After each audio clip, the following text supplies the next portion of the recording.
In the studio, we have with us Justin Townes-Earle. Thanks for coming in Thanks for having me. and visiting this afternoon. Yeah, good to be here. That's a pretty wonderful record, that Willis Allen Ramsey. Yeah, it's one of my favorites. It gets played regularly.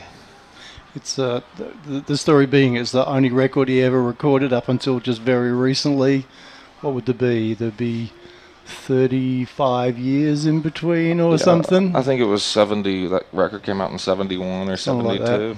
Yeah, it's been a long time, and he's been it's not that he hasn't been working. I hear he's been working the whole time. There's all kinds of tapes floating around, but no real record until real recently. I read this incredible story with him where he kind of got snapped up to make a record in Leon Russell's studio in the Hollywood Hills, and he went from just bumming around playing small club gigs to suddenly having George Harrison walk into the room, just drop by or whatever, and it basically broke his mind. Yeah, and I could see that because he was he evidently just hated the life. He didn't like anything about it and just didn't want anything to do with it and just went away. Well, he's obviously figured out a way of writing songs, having other people cover them, and not have to go on the road to promote it. And playing every once in a while in Austin, Texas.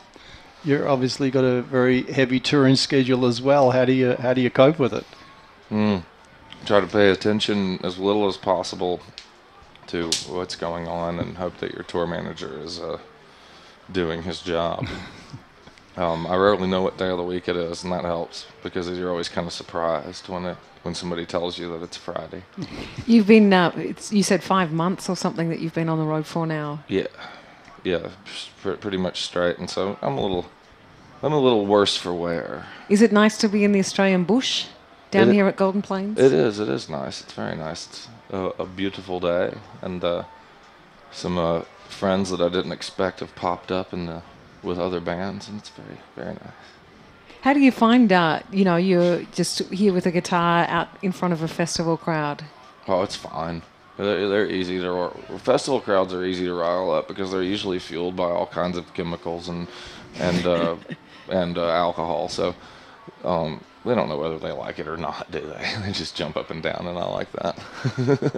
Yeah, well, one of the questions we wanted to ask people who are dropping in today is the question about festival etiquette. Do you have any kind of rules about festival etiquette, about guidelines for how you yourself or the audience should behave? Is there anything people can do in the crowd that's crossing the line, going too far? I really don't think so. I mean, I think it's very rare. I mean, I've never had anything weird happen at a festival. I've had bad things happen at clubs, like people throw beer glasses and stuff like that up on the stage for a guy threw one in celebration of a song and nearly hit my spare guitar. But that never happens at festivals. There's too many people. They're afraid that the masses will get them if they cause a disturbance. One thing that really I think is intriguing is that you can play kind of Golden Plains today, and then what is it? In the next few days, you're at Port Fairy, two probably very different audiences. Yeah. There wouldn't be too many artists on the bill here who could put a foot in both camps and make perfect sense in both of those situations. You're pretty comfortable with that? Yeah. I mean, I've kind of dealt with both crowds. I mean, I think this is more of, Golden Plains is more of the crowd that we more cater to, but it just so happens that their parents kind of like it too. You've just released Harlem River Blues last year, and you found your way onto David Letterman's show earlier this year. Is it sort of signalled a change for you and where the album's reaching in terms of audience? Yeah, I mean, it's definitely getting places that none of my other records have, and I mean, it's already outsold all my other records by far. It outsold them in the first 3 months it was out, and so it's been a big change and a big year, and a lot of new new pressures popping in and out again. Now, on the tour, you were scheduled to play in Christchurch, and obviously the recent devastation there has meant you've had to cancel. But one of the tracks on Harlem River Blues is Christchurch Woman. How did that one come about? It was the first time I came over here. It was I guess the first woman I ever slept with, Christchurch Woman. It was in Sydney, and so the first woman I slept with here, anyway. And so I found that was a pretty good moment, so I wrote a song about it. It's worth writing a song about it. Sometimes it is. You were waiting in the rain for it, though. That's right. Well, that's the fiction. I don't. There was no rain. Yeah, I'm not near. Are you sure it was a woman? Yeah. Oh, it was definitely a woman. Just checking. Yeah. If we're talking about fiction here, Yeah. sometimes the lines get blurred, Now, Especially in Christchurch. I grew up as a teenager there. Yeah. Yeah, you can be surprised. Oh, I'm sure. It can happen anywhere. anyone that's seen you could see that your entire body is covered in tattoos, and you've just put out a call on your website for anyone who has got a good tattoo design to send it through. Any heads up for Australian artists for what you're looking for? No. No, that was the whole point. There's a bit of elbow missing. There's nothing there. Maybe. Oh, I got a lot of space. I'm Okay. still Underarm working. area. Nobody can tell. The right arm's already taken by an artist, so we have to work with other parts. Because I've already promised the right arm to an artist named Dan Wissop. He's gonna finish it. I read recently that you're voted as one of the 20 best dressed men in the world by, I think, Esquire magazine, and obviously I need some help here. Now I need to specifically talk to you about one issue. I came under a lot of pressure this week from somebody who I won't name on air, that I needed to buy, and I don't know whether this is the American term for them.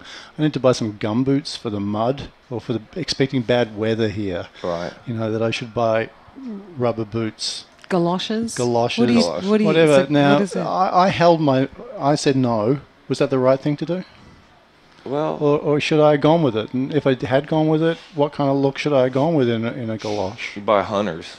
Hunters? Hunters, yeah. They're the Royal Scottish hunting boot. Right. Yeah, they're good. I got a pair of them. Have they got the sort of fold over bit at the top? No, the men's don't. They're just wellies. They're about that big. Wellies. Do they come in a tartan or a Harris tweed, something like that? No, you have your choice of gray and green, I believe, in men's. I think I'd go with the green. No, grey. I think go grey. Gray, it's more neutral. It is. Go with my many varied blue denim jeans, I'd say. Yeah, that would work well. I have no issue there. Now, we've got a track lined up to play here one more night in Brooklyn, and I couldn't help but notice that you took a bit of a pop shot at Brooklyn from the stage today. Now, this intrigues me because I have a few golden rules about my own radio show. One of the golden rules this year is that you have to check some of these American bands that are coming out, that mainly boy-girl bands that claim to be really, really kind of cutting edge because they're actually the Thompson twins. Right. They sound just like the Thompson twins. Yeah. But a long-standing one, maybe the last 2 or 3 years, is everything from Brooklyn has to be listened to several times because you might just be getting conned by a lot of hype. Yeah. Now, where do you sit on this? You're living in Manhattan. Yeah, I don't really have anything against Brooklyn. I get what people see in Brooklyn. I understand. I have friends who live in, bought their brownstones out there, but when they were still cheap, and now they're raising families in them, and I get that. But it's just not for me. Brooklyn's just, I don't like the way it's you either have to live amongst a bunch of idiot kids, a bunch of really mean old Jewish women, or you have to live way out in Bed-Stuy, and it's not, and you're just getting into unsafe territory there. And does that reflect in the song we're about to play? Kind of, yeah, kind of. All right. Well, thanks for coming in and dropping by this afternoon. Thanks for having me. And hope the rest of the tour is a blur for you. It will be. Yeah. Yeah, it will be. Justin Townes-Earle on Triple R. Thanks very much. Thanks for having me.